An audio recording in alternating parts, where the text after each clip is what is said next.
تاریخ انسانی کئی ایک ایسے واقعات سے بری ہوئی ہے جس میں ہمارے لیے، ایمان والوں کے لیے، دین پر چلنے والوں کے لیے بہت زیادہ سبق ہیں، نصیحتیں ہیں، اور اس کے ساتھ ساتھ جو دین کے مخالف ہیں، دین کے دشمن ہیں، اللہ کے باغی ہیں، ان کے لیے بھی ان واقعات کے اندر سبق ہیں کہ وہ سمجھ جائیں، باز آ جائیں، ورنہ ان کا انجام بھی پہلے لوگوں کی طرح ہوگا۔ اس طرح کے واقعات انبیاء کرام کی تاریخ اور ان کی امتوں کی تاریخ کے اندر بے شمار موجود ہیں۔ بہت سے اللہ تبارک و تعالیٰ نے ہماری نصیحت کے لیے قرآن مجید کے اندر بیان کر دیے، اور کئی ایک نبی کریم صلی اللہ علیہ وسلم نے اپنی احادیث کے اندر بیان کر دیے۔ انہی واقعات میں سے جو اپنے اندر بڑے سبق رکھتا ہے، بڑا عبرت ناک واقعہ ہے، سبق آموز واقعہ ہے، نصیحت امیز واقعہ ہے، وہ اصحاب الخدود کا واقعہ ہے۔ خندقوں والے، ان کا واقعہ ہے، اور اس واقعہ کی طرف قرآن مجید کے اندر اشارہ موجود ہے، اور اس کی پوری تفصیل نبی کریم صلی اللہ علیہ وسلم نے بیان فرما دی۔ سورۃ بروج 30ویں پارے میں اس واقعہ کے بارے میں اللہ تبارک و تعالیٰ نے اشارہ فرمایا والسماء ذات البروج، آسمان کی قسم جو بڑے بڑے برجوں والا، بڑے بڑے ستاروں والا اللہ تبارک و تعالیٰ نے بنایا ہے۔ یعنی اس نظام کی، اس کائنات کی، اس کی بڑی بڑی چیزوں میں سے ایک بڑی چیز آسمان، پھر اس کے اندر نظام شمسی، ستاروں کا نظام، اس کو گواہ بنا کر، اس کا ذکر کر کے اللہ تبارک و تعالیٰ نے اس واقعہ کو بیان کیا ہے، تاکہ لوگوں کو توجہ ہو، دھیان سے سنیں کہ کیا واقعہ بیان ہونے لگا ہے۔ اللہ تبارک و تعالیٰ نے اتنی بڑی چیز کا ذکر کیا ہے، اتنی بڑی چیز کی قسم کھائی ہے، کوئی بہت اہم واقعہ آگے بیان ہونے والا ہے۔ فرمایا والیوم الموعود، اور وعدے کے دن کی قسم، قیامت کا دن، وعدے کا دن، دوبارہ اٹھنے کا دن، حساب کتاب کا دن، اس کا اللہ تبارک و تعالیٰ نے اس واقعہ سے پہلے ذکر کیا۔ وشاہدین و مشہود، اور گواہی دینے والے کی، اور جس کے بارے میں گواہی دی جائے اس کی قسم اللہ تبارک و تعالیٰ نے کھائی ہے۔ یہ بھی قیامت کے دن کی طرف اشارہ ہے کہ اس دن گواہیاں پیش ہوں گی، مجرمین کے خلاف گواہ پیش کیے جائیں گے، اور مجرمین بھی سر جھکائے اللہ کے سامنے کھڑے ہوں گے، وہ انکار نہیں کر سکیں گے۔ تو یہ باتیں ذکر کرنے کے بعد فرمایا قتل اصحاب الاخدود، خندقوں والے، مورچوں والے، زمین میں گڑھے کھودنے والے، اس میں آگ جلانے والے، اس آگ میں مسلمانوں کو عذاب دینے والے، فرمایا کہ یہ ہلاک تباہ و برباد ہو گئے، ان کا انجام برا ہوگا، ان کا مستقبل خراب ہو گیا۔ یہ سمجھتے ہیں کہ شاید ہم نے مسلمانوں کو دبا کر ان کو ختم کر کے ہم کامیاب ہو گئے۔ فرمایا کہ ان کی یہ بھول ہے، غلط فہمی ہے۔ جو لوگ ان خندقوں کے اندر جل گئے، شہید ہو گئے، وہ کامیاب ہیں،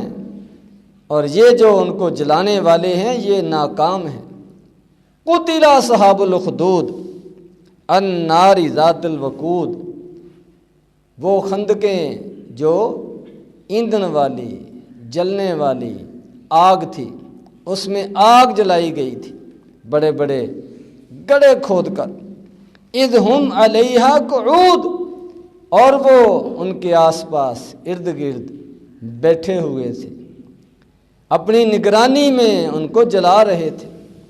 ان کا جلنے کا منظر دیکھ رہے تھے، اور سمجھ رہے تھے کہ ہم اپنے ٹارگٹ کو حاصل کر چکے۔ وَهُمْ عَلَى مَا يَفْعَلُونَ بِالْمُؤْمِنِينَ شَهُودٌ، اور ایمان والوں کے ساتھ، مسلمانوں کے ساتھ، اللہ کے بندوں کے ساتھ جو کچھ یہ برا سلوک کر رہے تھے اس کا مشاہدہ کر رہے تھے، اس کو دیکھ کر خوش ہو رہے تھے۔ فرمایا وَمَا نَقَمُوا مِنْهُمْ إِلَّا أَن يُؤْمِنُوا بِاللَّهِ الْعَزِيزِ الْحَمِيدِ، اور انہوں نے ان کو یہ جو سزا دی ہے، ان سے انتقام لیا ہے، اس کی صرف ایک ہی وجہ تھی کہ وہ اس اللہ پر ایمان لائے تھے جو غالب ہے اور حمید، تعریف کیا گیا، جو اس کائنات کا حقیقی خالق، مالک اور الہ ہے، اس پر ایمان لانا یہ ان کا جرم تھا۔ اس گناہ کی پاداش میں انہوں نے اس کو یہ سزا دی۔ الذی لہ ملک السماوات والارض واللہ علی کل شیء شہید، وہ اللہ جس کے لیے آسمانوں کی بادشاہی، زمین کی بادشاہی، اس پر ایمان لانے والوں کو یہ سزا دے رہے تھے، حالانکہ ساری کائنات کا نظام اس کے ہاتھ میں، آسمان اس کے ہاتھ میں، زمین اس کے ہاتھ میں، وہ ایک لمحے کے لیے ان کو ختم کرنا چاہے تو ختم کر سکتا ہے۔ اس پر ایمان لانے والوں کو یہ سزا دے رہے تھے اور خوش ہو رہے تھے، جبکہ اللہ تبارک و تعالی ہر چیز پر نگران ہے، گواہ ہے، ہر چیز اس کے سامنے ہے، کوئی جرم کسی کا اس سے چھپا ہوا نہیں ہے، اور ایمان والوں کا نیک عمل بھی اللہ تبارک و تعالیٰ سے مخفی نہیں ہے، ہر چیز اس کے سامنے، ہر چیز پر گواہ۔ اور فرمایا ان الذین فتنوا المؤمنین والمؤمنات ثم لم یتوبوا فلہم عذاب جہنم ولہم عذاب الحریق، کہ جن لوگوں نے ایمان والے مردوں کو، ایمان والی عورتوں کو فتنے میں ڈالا، آزمائش میں ڈالا، ان کے ایمان پر ان کو آزمایا، مصیبتوں کے اندر گرفتار کیا، سزائیں دیں، اور پھر توبہ نہیں کی، اللہ سے معافی نہیں مانگی، اس پر نادم اور پشیمان نہیں ہوئے، میں ان کے لیے جہنم کا عذاب ہے، اور ان کے لیے آگ کا عذاب ہے۔ وہ سمجھتے ہیں کہ ہم نے ان کو سزا دی، یہ تو دنیا کی چند لمحے کی سزا ہے، ان ایمان والوں کو تڑپانے والے، تکلیفیں دینے والے، ان کے لیے ہم نے بھی ایک سزا تیار کر رکھی ہے، جسے جہنم کہتے ہیں، جسے آگ کہتے ہیں، اس میں ان کو پھینکا جائے گا، ڈالا جائے گا۔ اور فرمایا ان الذین آمنوا وعملوا الصالحات لہم جنات تجری من تحتها الانہار، اور جو ایمان والے، نیک عمل کرنے والے، اور اس پر قائم رہنے والے، ان کے لیے جنتیں، باغات، نعمتیں جس کے نیچے نہریں بہتی ہو، پانی کی نہریں، دودھ کی نہریں، شہد کی نہریں۔ فرمایا ذالک الفوز الکبیر، اور یہ بہت بڑی کامیابی، حقیقی کامیابی ہے۔ کامیاب وہ ہے جو ایمان پر فوت ہو، نیک عمل کرتے ہوئے فوت ہو، اور جو ایمان والوں کو تنگ کرتے ہوئے، ان کو سزائیں دیتے ہوئے بغیر توبہ کے مر جائے، وہ کامیاب نہیں ہے۔ تو یہ سورت بروج کی ابتدائی آیات میں اللہ تبارک و تعالیٰ نے ایک اہم واقعہ کی طرف اشارہ کیا ہے۔ تو مسلم شریف کی روایت ہے، سیدنا صہیب رضی اللہ تعالیٰ عنہ اس کے راوی ہیں۔ گویا کہ یہ حدیث ان آیات کی تفسیر ہے۔ ان آیات میں صرف اشارہ ہے کہ خندقوں والے وہ ہلاک ہو گئے، مسلمانوں کو آگ میں جلانے والے ہلاک ہو گئے۔ تو اس سے کوئی بھی جو مسلمان کو تنگ کرتا ہے، پریشان کرتا ہے، سب کے بارے میں یہ اعلان ہے کہ وہ ناکام اور نامراد ہے، تباہ و برباد ہوگا۔ لیکن حدیث میں اس کی تفسیر میں ایک خاص واقعہ کی طرف بھی اشارہ ہے۔ اس کی تفصیل یوں ہے کہ ایک پہلے زمانے میں بادشاہ تھا، اپنے آپ کو پورے ملک کا، اپنے علاقے کا سب کچھ اپنے آپ کو وہی سمجھتا تھا، حتیٰ کہ اپنے آپ کو رب کہلاتا تھا۔ پورا ہولڈ اور کنٹرول تھا اس کا پورے معاشرے پر، پورے ملک پر۔ تو اس نے اپنے ساتھ ایک راہب رکھا ہوا، جادوگر رکھا ہوا تھا، کاہن رکھا ہوا تھا، جس سے مشورہ کرتا، جادو کے ذریعے سے، علم نجوم کے ذریعے سے، اپنی کہانت کے ذریعے سے، جنوں کے تعاون سے وہ اس کو مشورے دیتا، اس کی رہنمائی کرتا۔ تو اس طرح کے بادشاہ جو اپنے آپ کو رب کہلاتے ہیں، وہ لوگوں کے سامنے اور اندر کھاتے وہ بھی کسی نہ کسی کی آگے پوجا کر رہے ہوتے ہیں، کسی کو بڑا سمجھتے ہیں، جھکے ہوتے ہیں کسی کے آگے، اور دوسروں کے سامنے رب بنے پھرتے ہیں۔ تو اس کاہن اور جادوگر کے مشورے کے ساتھ وہ چلتا تھا۔ تو اس جادوگر نے کہا، اس کا جو بزرگ تھا اس نے کہا، پیر کہہ لیں، بزرگ کہہ لیں، رہنما کہہ لیں، مرشد کہہ لیں،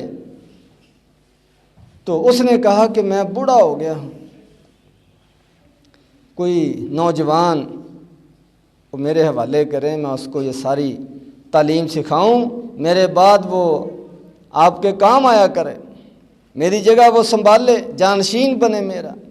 اور نظام حکومت میں وہ مشورے دیا کرے۔ تو ایک نوجوان کی ڈیوٹی لگا دی گئی کہ تم نے ان سے یہ علم سیکھنا ہے اور یہ سارا نظام سنبھالنا ہے۔ تو ایک نوجوان اس کے پاس بیٹھنے لگا، سیکھنے لگا۔ تو جب وہ گھر سے اس کے پاس سیکھنے کے لیے آتا تو راستے میں ایک اللہ کا بندہ، عالم دین، راہب، اس وقت جو دین تھا عیسائیت، اس پر عمل کرنے والا، صحیح دین پر چلنے والا، وہ موجود تھا۔ آتے جاتے اس کے ساتھ اس کا تعارف ہو گیا،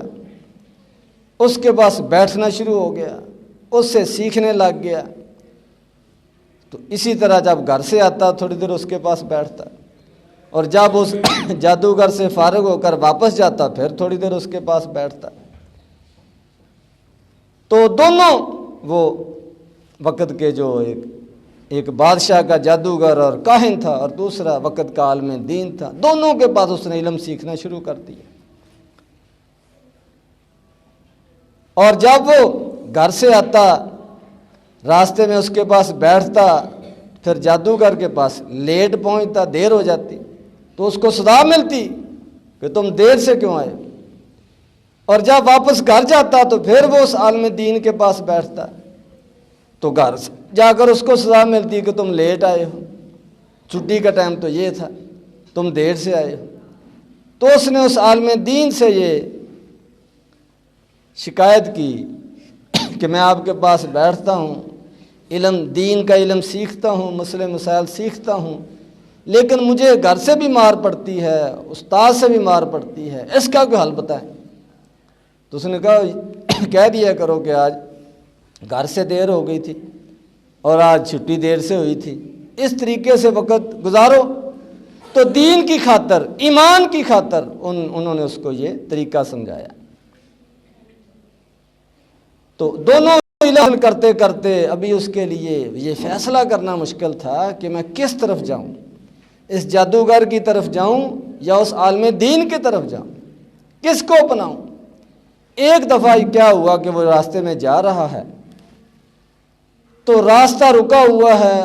لوگ رکے ہوئے ہیں، ڈرے ہوئے ہیں، تو کیا دیکھتا ہے وہاں پر کوئی خوفناک جانور، کوئی شیر یا کوئی سانپ، اس طرح کا جانور جو ہے وہ راستہ بند کیے ہوئے وہاں کھڑا ہے، سارے لوگ ڈرے ہوئے۔ تو کسی کی ہمت نہیں پڑ رہی کہ اس کو آگے جا کر اس کو مارے، اس کو ہٹائے، سب خوف کی حالت میں ہیں۔ تو اس نے اللہ تبارک، نوجوان بھی ادھر سے گزرا، اس نے اللہ تبارک و تعالیٰ سے دعا کی کہ یا اللہ اگر یہ عالم دین، مسلمان عالم، راہب، اس کا دین سچا ہے، اس کی باتیں سچی ہیں اور مجھے وہ اپنانی چاہیے اور دوسری چھوڑ دینی چاہیے، تو آج میرے ہاتھوں سے اس جانور کو قتل کر دے، ختم کر دے۔ تو اس نے اللہ کا نام لے کر پتھر اٹھا کر اس کو مارا، وہ جانور مر گیا، ختم ہو گیا، راستہ کھل گیا۔ لوگ بڑے خوش، اس کا شکریہ ادا کرے کہ بڑا بہادر ہے، بڑی ہمت کی ہے، اور بڑی اللہ تبارک و تعالیٰ نے اس کے ہاتھوں سے مصیبت دور کر دی ہے، بلکہ کرامت ظاہر کی اللہ تبارک و تعالیٰ نے۔ تو اس کو تسلی ہو گئی کہ یہ جو علم دین والا ہے یہ صحیح ہے، یہ جو راہب کی باتیں ہیں یہ صحیح ہیں، ایک اللہ کی عبادت والا دین، توحید والا دین، صحیح عقیدے والا، یہ ٹھیک ہے۔ اس کو سمجھ آ گئی۔ تو اب اس نے اپنے استاد کو جا کر بتایا، راہب کو، کہ آج اس طرح واقعہ پیش آیا ہے، اس سے مجھے تو تسلی ہو گئی ہے کہ آپ کا دین سچا ہے، آج کے بعد میں آپ کے ساتھ ہوں، اس کو جادوگر کو اور کاہن کو اور بادشاہ کو، ان کے ساتھ میرا کوئی تعلق نہیں۔ تو اس نے کہا ٹھیک ہے، لیکن اس طرح جو بھی وقت کے بادشاہوں کے خلاف، معاشرے کے خلاف، ماحول کے خلاف جو کوئی آدمی کام کرتا ہے اس پر مصیبتیں آتی ہیں، پریشانیاں آتی ہیں، اب تمہیں بھی آزمایا جائے گا، تو صبر و استقامت کا مظاہرہ کرنا، اور پھر میرا نہ کسی کو بتانا کہ میں نے اس سے سارا کچھ سیکھا ہے، اس نے مجھے سارا کچھ پڑھایا۔ اس نے کہا ٹھیک ہے۔ اللہ تبارک و تعالیٰ نے اس کو ویسے اس واقعے کی وجہ سے مشہور کر دیا، اور لوگوں نے اس کو عالم دین بھی اور بزرگ بھی سمجھنا شروع کر دیا، اس کے پاس دعاؤں کے لیے، علاج کے لیے آنے لگے، اور اللہ تبارک و تعالیٰ نے اس کے ہاتھوں علاج بھی، شفا بھی رکھ دی، وہ نبینوں کو ٹھیک کر دیتا تھا اور فل بیری والوں کو ٹھیک کر دیتا تھا، اور بھی کئی بیماریوں کا علاج کرتا تھا، لیکن اس کی ایک شرط ہوتی تھی کہ شرک کو چھوڑ دو، اس بادشاہ کو رب ماننا چھوڑ دو، کلمہ پڑھ لو، توحید کو اپنا لو، دین پر چلو، تو پھر میں دعا کروں گا، اللہ تبارک و تعالیٰ سے امید ہے تم ٹھیک ہو جاؤ گے۔ اس طریقے سے اس نے ایک ایک دو کر کے لوگ مسلمان کرنے شروع کر دیے، حتیٰ کہ بادشاہ کے دربار میں ایک وزیر تھا، اس کی نگاہ نظر بھی خراب تھی، اس کو پتہ چلا، اس نے کہا چلو ہم بھی چلتے ہیں۔ وہ گیا تحفے تحائف لے کر اپنے حساب سے، تو اس نے کہا مجھے آپ شفا دے دیں، مجھے پتہ چلا کہ آپ بندوں کو ٹھیک کر دیتے ہیں۔ اس نے کہا میں نہیں ٹھیک کرتا، میرا رب ٹھیک کرتا ہے، میں صرف دعا کرتا ہوں، اللہ تبارک و تعالیٰ ٹھیک کرتے ہیں۔ اس نے کہا کون سا رب تمہارا؟ یہ بادشاہ صاحب کا رب ہے۔ کہتا یہ رب نہیں ہے، وہ جو زمین آسمان کا مالک ہے، عرش عظیم کا مالک ہے، ساری کائنات جس نے بنائی ہے، وہ رب ٹھیک کرتا ہے۔ تو اگر تم بھی اس رب کو مانتے ہو تو میں دعا کرتا ہوں تمہیں بھی اللہ شفا دے گا۔ تو اس نے اس کی بات مان لی، مسلمان ہو گیا، ٹھیک ہو گیا۔ اور دوبارہ بادشاہ کے دربار میں جب جا کر بیٹھا تو بادشاہ دیکھ کر حیران ہو گیا کہ یہ کیسے ٹھیک ہو گیا، اس نے کہاں سے علاج کرایا۔ اس نے پوچھا کہ یہ تمہاری نظر کیسے ٹھیک ہوئی؟ تو اس نے کہا میرے رب نے ٹھیک کی ہے۔ تو بادشاہ کو بڑی عجیب بات ہوئی، محسوس ہوئی کہ تمہارا کون سا رب ہے جس نے ٹھیک کی؟ میں تمہارا رب ہوں۔ کہتا نہیں، تم ہمارے رب نہیں ہو، کسی کے رب نہیں ہو، بلکہ تمہارا رب بھی وہ ہے جو ساری کائنات کا رب ہے، وہی ہمارا رب ہے۔ تو بادشاہ نے فوراً اس کو گرفتار کرا دیا کہ یہ تو معاملہ گڑبڑ ہے، خراب ہے، یہ تو نیا دین کو شروع ہونے لگا ہے۔ اس کو پکڑا، سزائیں دی اور پوچھا بتاؤ تمہیں یہ کس نے سبق پڑھایا ہے، کہاں سے سیکھا ہے؟ اتنا مارا کہ اس کو بتانا پڑا، حالانکہ اس نے نوجوان نے کہا تھا کہ نہ بتانا، لیکن آدمی مجبور ہو جاتا ہے۔ تو اس نے بتایا کہ وہی نوجوان جس کو تم نے پڑھایا ہے جادوگر کے پاس بٹھا کر وہی مسلمان ہو گیا ہے، اس نے مجھے ٹھیک کیا، اس نے مجھے توحید کی تعلیم دی ہے۔ تو اس کے بعد پھر واقعہ لمبا ہے، انشاءاللہ اللہ تبارک و تعالیٰ نے توفیق دی